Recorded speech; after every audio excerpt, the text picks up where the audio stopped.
జై తెలంగాణ అందరికీ నమస్కారం. ఈరోజు మహాశివరాత్రి సందర్భంగా తెలంగాణ ప్రజలకందరికీ కూడా హృదయపూర్వకంగా శుభాకాంక్షలు తెలియజేస్తున్నాను.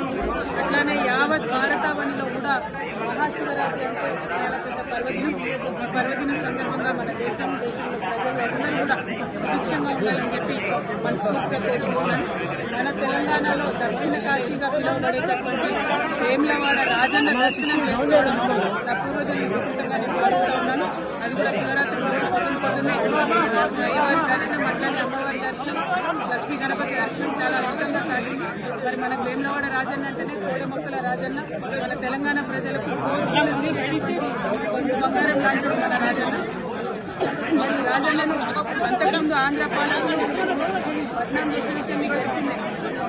ఎవరు వేములవాడకు వస్తే వాళ్ళు ఎలక్షన్ గెలవరని చెప్పి అపవాదు పెట్టి వేములవాడ క్షేత్రాన్ని దేవుళ్ళని పట్నం చేసిన పరిస్థితి.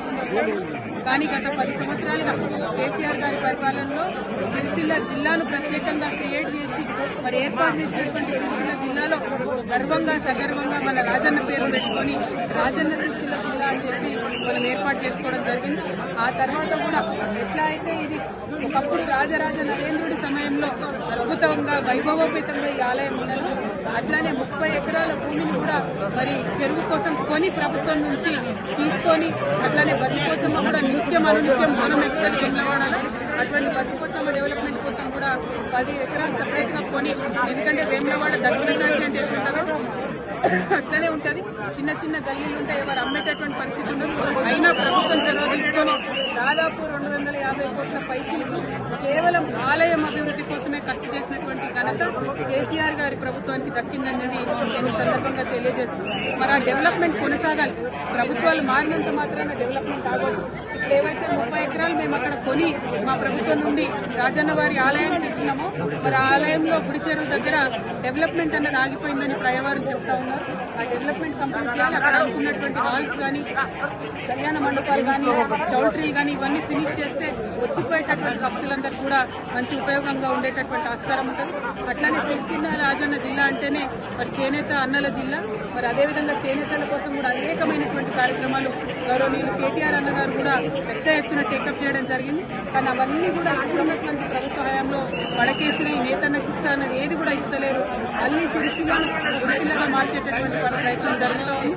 వీటిని విరమించుకొని ప్రభుత్వం ఎటువంటి భేదభావాలు లేకుండా అన్ని నియోజకవర్గాలు మన నియోజకవర్గాలే అని డెవలప్మెంట్ చేయాలి. మరి మా కార్యకర్తలను కూడా సిరిసిల్ల రాజన్న జిల్లాలో బాగా హెరాస్మెంట్ చేయడం, కేసులు పెట్టడం, చిన్న చిన్న వాళ్ళు టీ కొట్టు పెట్టుకున్నటువంటి వాళ్ళని కూడా మరి రామన్న ఫోటో ఉంటే తీసి పక్కనేయడం జరుగుతున్నది. ఇంత భేదభావం అవసరం లేదు. ఇవాళ పండగ పూట రాజకీయం మాట్లాడదనుకున్నా, కానీ మనకు తెలంగాణ ఉద్యమ సందర్భమైనా కూడా ఎప్పుడైనా కూడా గుడైనా బడైనా చెప్పేది గంటాపతంగా చెప్పేటటువంటి నిజాయితీ ఉన్న వాళ్ళం కాబట్టి ఈ అంశాలు కూడా చెప్పాల్సి. మరి ఒక్కసారి ప్రభుత్వాన్ని రిక్వెస్ట్ చేస్తున్నాం, ఏదైతే డెవలప్మెంట్ సాగిందో అది కొనసాగించాలని కోరుతా ఉన్నాం. స్థానికంగా లక్ష్మీ నరసింహారావు గారు, కులవమ్మ గారు, జిల్లా అధ్యక్షుడు నాగన్న గారు, అట్లానే నాయకులందరూ కూడా ఉన్నారు. వారందరితో కూడా మరి డెవలప్మెంట్ జరిగింది. ఎస్పెషల్లీ వినోదన్న గారు ఎంపీగా ఉన్నప్పటి నుంచి కూడా పెద్ద ఎత్తున కేంద్ర ప్రభుత్వం నుంచి కూడా నిధులు తీసుకొచ్చి అభివృద్ధి చేయడం జరిగింది. వారందరినీ కూడా ప్రజల ఆశీర్వాదాలను కోరుతున్నాను. మళ్ళొకసారి వేములవాడ రాజన్న ఆశీర్వాదాలు ప్రజల మీద ఉండాలని కోరుకుంటూ థ్యాంక్ యూ. జై తెలంగాణ.